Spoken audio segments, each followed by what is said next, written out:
Good day, it's March 10, 2025. The Supreme Court made a decision not to hear the case regarding college free speech. I'm Marivelle Villanueva. Welcome to The Pulse. I'm Shahin Rahim, sitting in for Sam Biban. Welcome to this week's edition. In one of the contentious cases involving free speech in college campuses, the University of Indiana case, which was earlier decided by the U.S. Court of Appeals in the Seventh Circuit, was declined to be heard by the U.S. Supreme Court. But Justice Clarence Thomas and Justice Samuel Alito dissented, saying they would have heard the case. At issue here is free speech at the so-called bias response team that was set up in over 450 college campuses. Many regard this as a censorship team that creates a chilling effect on college campus free speech. In this particular case, Speech First, a free speech advocacy group, sued Indiana University over its bias response policy. They said students feared punishment for expressing conservative views on gender identity, affirmative action, and other controversial viewpoints. The case was dismissed by the U.S. Supreme Court under a precedent by the U.S. Court of Appeals, Seventh Circuit. They stated that the bias response teams do not effectively chill free speech because participation in their proceedings is technically voluntary. Bias response teams encourage students to report incidents of perceived bias to school officials. Typically, these teams have no disciplinary authority but can refer reported students to school administrators or law enforcement. Students nationwide see this as free speech censorship. I can see why they are fearful of a free speech crackdown.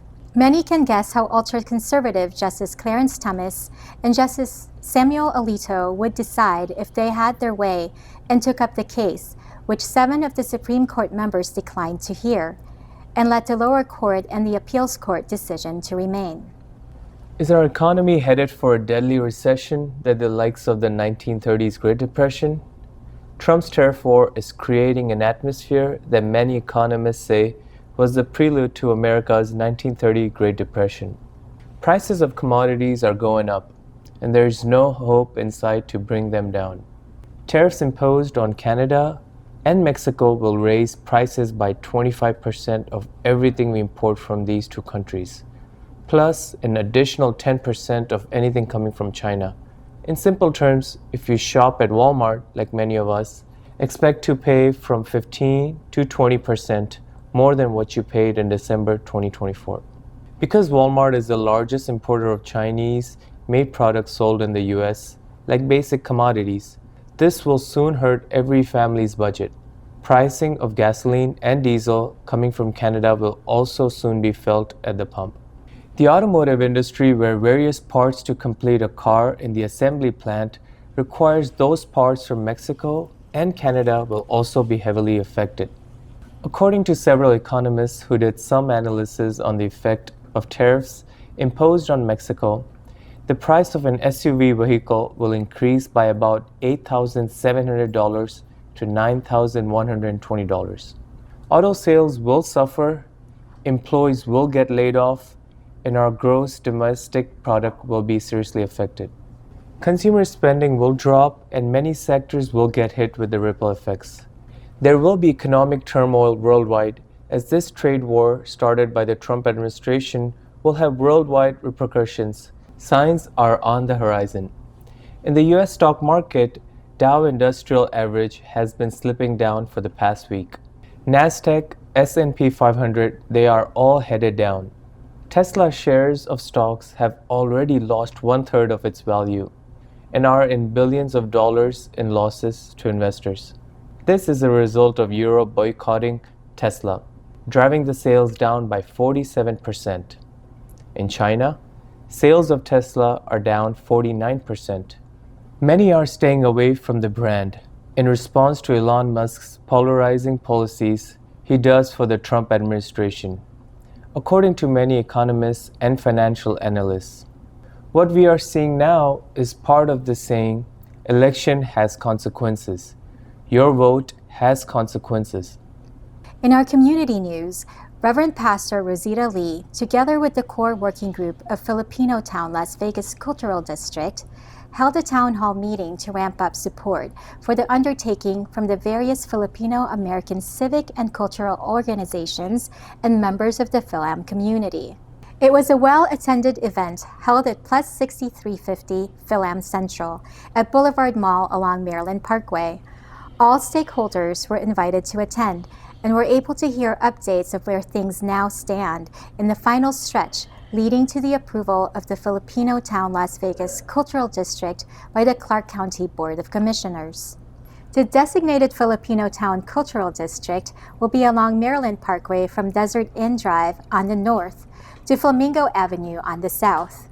The commissioners, Dick Sigerblom, William McCurdy III, Justin Jones, Michael Naft, and Marilyn Kirkpatrick will vote on this matter next month in April. Also in our Las Vegas community calendar, the Ateneo Alumni Association of North America will hold its 7th AAA NA convention in Las Vegas on March 27th to 29th this year. It will be at Gold Coast Hotel Casino. For those Ateneans who wish to attend, contact Liz Carpenter by telephone at 702-862-9212 or email her at ycarpenter0501@gmail.com. For other Fil-Am organizations out there who will be holding an annual event, we will gladly announce it for you. Just text your press release to Sam Buban at 725-212-6065. That's 725-212-6065. We're going to take a commercial break. Please stay with us.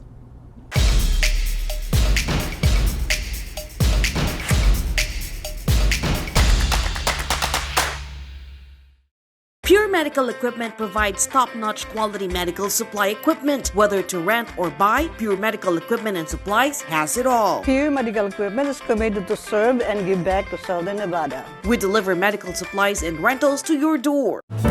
All the ladies in the house,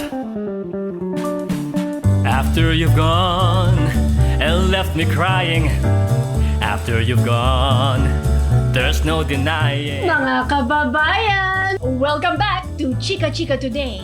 Who is this mystery woman that Maynila's Principe of Pop seems to be smitten with? Can't I just say, I like you?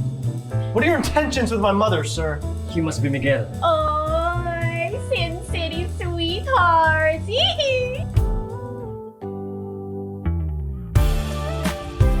You break her heart. I'll break your pretty K-pop face. I don't want him to think that I'm trying to be his dad.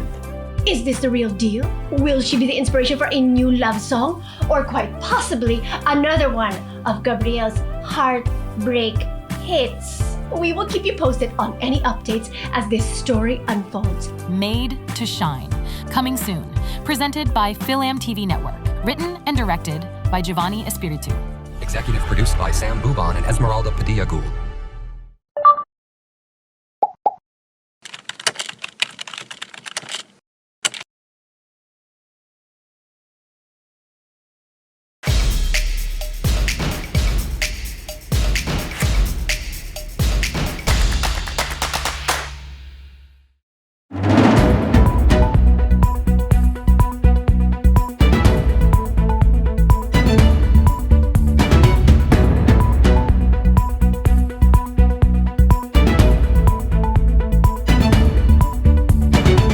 Welcome back to The Pulse. With President Trump trying to rule this country by executive order, similar to presidential decrees in authoritarian states, federal judges have become the only guardrail for abuse of power and checks and balances that the U.S. has now. Almost all of these executive orders ignore the rule of law. In a recent order from a federal judge relating to his firing of inspector generals, which Trump's Justice Department deemed proper and legal, although some judges disagreed. In the firing of Hampton Dellinger, the head of the Office of Special Counsel, who is in charge of protecting whistleblowers, U.S. District Judge Amy Berman Jackson ruled that the firing of the head of the watchdog agency was illegal and that Mr. Dellinger should remain on the job. The Trump DOJ appealed Judge Berman Jackson's decision and is likely to end up in the U.S. Supreme Court. Remember the U.S. aid funding that the Trump administration had frozen? U.S. District Judge Amir Ali ordered on February 13 the release of those funds and the contractors abroad be paid who completed the work for United States Agency for International Development, or USAID. After the Trump administration asked for an emergency Supreme Court review of Judge Amir Ali's decision, Chief Justice Roberts granted stay hours before Judge Ali's deadline to the Trump administration to pay USAID bills. On February 26th, in favor of the administration from complying with Judge Ali's order, which Trump and Elon Musk felt vindicated. The stay by Chief Justice Roberts was for the purpose of having the entire Supreme Court to hear arguments and deliberate on the case. By Wednesday last week, the Supreme Court rejected the request by Trump administration to lift Judge Ali's order, which means to continue the freeze on foreign aid funding. With this Supreme Court decision, the lower court can now order the funds that were frozen by the State Department that oversees USAID foreign aid program. Much of it are on the healthcare aid to impoverished countries in Africa and around the world, as well as funding for HIV, AIDS prevention, tuberculosis, malaria, and Ebola eradication. Also for nutrition programs to the million of poor people around the world. The frozen funds will now have to be released or face legal sanctions from Judge Berman for ignoring his order. This sudden loss of funding, said the plaintiffs on the case, will render irreparable damage to thousands of people worldwide, preventable deaths, and destabilization in many countries and communities worldwide that are being helped by these funds. The Democratic Party is looking at an opportunity to take back the House of Representatives in the 3 special elections for the House, which many around the country are hopeful will become the only checks and balances to the Trump administration, a chance to have a divided Congress. 2 special elections for Florida Congressional District 1 and Florida Congressional District 6 will be held on April 1st, which is coming up soon. District 1 Representative Matt Gaetz resigned to become the U.S. Attorney General, but pulled out his nomination after pushbacks from many fellow Republicans in Congress. District 6 also became vacant when Congressman Michael Waltz resigned to become Trump's national security advisor. The third vacancy is in New York's 21st Congressional District, held by Elise Stefanik, who resigned to become the Trump's administration's ambassador to the United Nations. The Florida District 1 contest will be mainly between Jimmy Patronis, a Republican, and Gay Vallimont, a Democrat. Gay Vallimont is a medical professional and specializes as an athletic trainer, while Jimmy Patronis is Florida's chief financial officer, an elected office, and a former state house representative in legislature. In the Florida CD6, the contest will mainly be between Democrat Joshua Weil and Republican Randy Fine. Joshua Weil is a teacher and affiliated with several liberal organizations, while Randy Fine is a state senator in the Florida legislature. In the New York's 21st Congressional District special election, the race will mainly be between Democrat Blake Ganderbeen and Republican James Constantino, or Dan Steck. Republicans had not decided who their candidate will be as of last week. In a shocking news to the Democrats, the congressman representing District 18 in Houston, Texas, died Wednesday last week at the age of 70, a day after attending the Trump address in Congress. The former Houston mayor was elected in 2024 to fill the seat of the late Congresswoman Sheila Jackson Lee, who died from cancer. A special election in the heavy Democratic district is yet to be announced. Sylvester Turner spent most of his life as a public servant. We'll take a commercial break. Please stay tuned.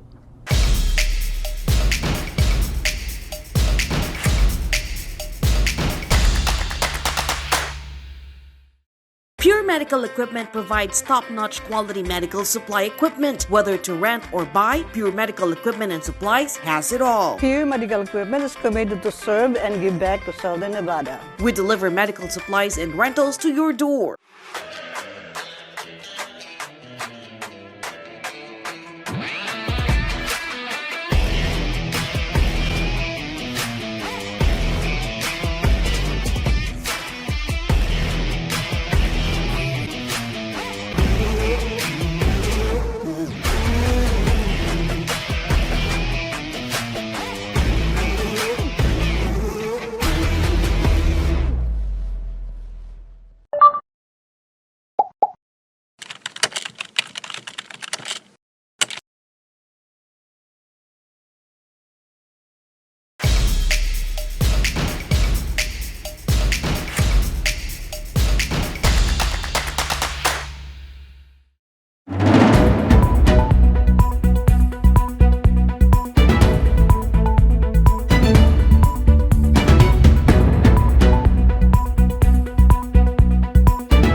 Welcome back to The Pulse.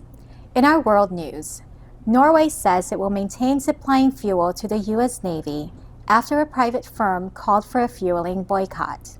In a report from Reuters news agency, Haltback Bunkers, a Norwegian naval fuel company, has ceased its fueling of U.S. warships following a heated and public exchange between Ukrainian President Zelensky, U.S. President Donald Trump, and Vice President J.D. Vance at the White House last week.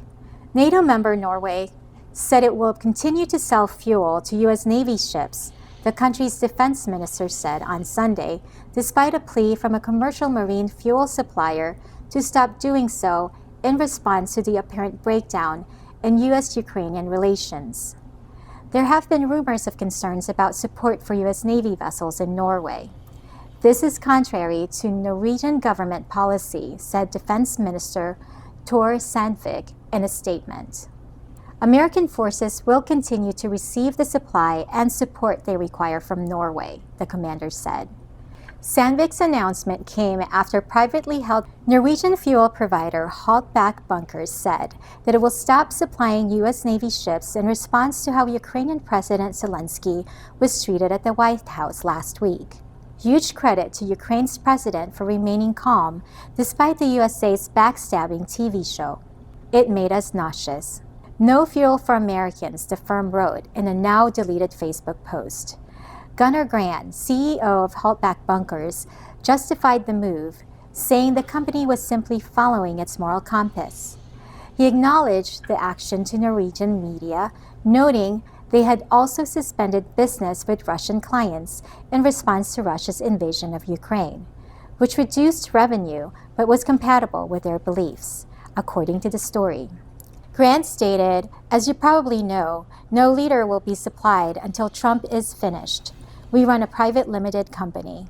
According to the report, the Norwegian government quickly assured the White House that the country's commitment to supporting American military action remained intact. Defense Minister Tor Sandvik issued a statement clarifying that what had occurred did not reflect Norway's official stance. He remarked, "American forces will continue to receive the supply and support they require from Norway," according to Daily Mail. In another response to Trump's trade war with Canada, Ontario's Doug Ford says he could stop electricity to the United States over tariffs. According to a report from BBC, Ontario Premier Doug Ford has stated that if President Donald Trump continues to impose tariffs on Canada, he's willing to cut off power supply to the U.S. Ford announced his retaliatory intentions shortly after President Trump imposed a 25% tariff on the Canadian imported goods and a 10% tariff on Canadian energy. He stated that he would impose his own 25% tariff on Canadian electricity exports to 3 U.S. states that powers Michigan, New York, and Minnesota. If U.S. tariffs are raised, he says he will consider permanently disconnecting those states from Canadian power. Approximately 1.5 million Americans in those states receive their electricity from Canada. Ford's response comes after Prime Minister Justin Trudeau announced his own retaliatory measures, including an immediate 25% levy on 30 billion Canadian dollars in U.S. imports. Ford, as the leader of Ontario, Canada's most populous province and biggest economy, has the ability to wield both the carrot and the stick. He prohibited U.S. corporations from competing on Ontario's infrastructure projects and terminated a $100 million agreement with Elon Musk, Starlink internet provider. He also stated that he has contacted senators in those 3 U.S. states, urging them to put pressure on Trump to reverse tariffs against Canada, or risk informing their own constituents. He also encouraged premiers from other Canadian provinces to follow suit. However, the date of Ford's proposed levies remains unclear. Ford informed the media that if Trump's tariffs persist, he will impose an electrical tariff. He stated that he is searching for methods to avoid adopting new legislation, which might take weeks. We need to act immediately, he remarked. If they go further into April, then we'll cut off their electricity, he added. NATO, the North Atlantic Treaty Organization, will continue to support Ukraine without the United States, according to multiple leaders of NATO members. The largest and most powerful military alliance born after World War II, in response to Soviet expansion, has been shaken with Trump's favorable attitude towards Vladimir Putin, to the extent of blaming Ukraine for starting the war, and the ambush meeting where President Zelensky was disparaged by Vice President Vance and Trump in the Oval Office. The resolve at NATO was for more countries to get involved in Ukraine's defense, minus the United States. Even Ireland, who had for years had a neutral policy for their armed forces, is now willing to send troops to Ukraine for peacekeeping. Germany also said it would send ground troops to Ukraine when necessary to defend Ukraine. British Prime Minister pronounced that Ukraine is UK's first line of defense against Russia. We will leave it at that as we are out of time for our broadcast. I'm Marivelle Villanueva. Thank you for watching. I'm Shahin Rahim. Thank you for watching. God bless your week.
Don't waste your money on CBD. Now hold on, don't turn the video off. If you're already taking CBD, good for you.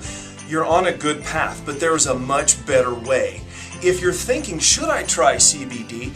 Let me answer a couple of questions that might help you make the decision to even try a CBD product. First of all, let's answer the question, what is CBD and where does it come from? CBD is cannabidiol. It's called a cannabinoid, and it's found naturally in many different plants. In fact, as you see here in the Cannabicae family, there's hops, sandalwood, hackberry, of course, hemp, even marijuana, but we're not talking here about marijuana. In fact, we're going to be talking about hemp. As I started to mention, CBD can be found in hemp, in rather high levels, as a matter of fact. But here's the problem. CBD is not the only cannabinoid you can find in hemp. Hemp contains over 100 different cannabinoids. In fact, in the Cannabicae family, hemp contains the highest level of cannabinoids of any plant, which is why it's the most popular source for CBD. But as I mentioned, CBD is only one of the cannabinoids that you can find in hemp. Hemp contains high levels also of CBC, CBG, and CBN. So why would we want CBC, CBD, CBG, and CBN? Well, as we look at the benefits here from CBD alone, you can see these benefits are great. I mean, who wouldn't want these benefits, right? But let's look at the benefits you can get from CBC. You see, they compound with CBD and offer yet even more. But then let's also now look at CBG. CBG has even more benefits. So naturally, anybody looking for the maximum benefit you can derive from hemp would want CBC, CBG, and CBD. But don't stop there. CBN also has fantastic benefits. So if you're looking for a great hemp product and you're contemplating trying a CBD product, don't just buy CBD. And please, don't buy that cheap gas station grocery store stuff. It's just that, cheap, and it won't benefit you at all.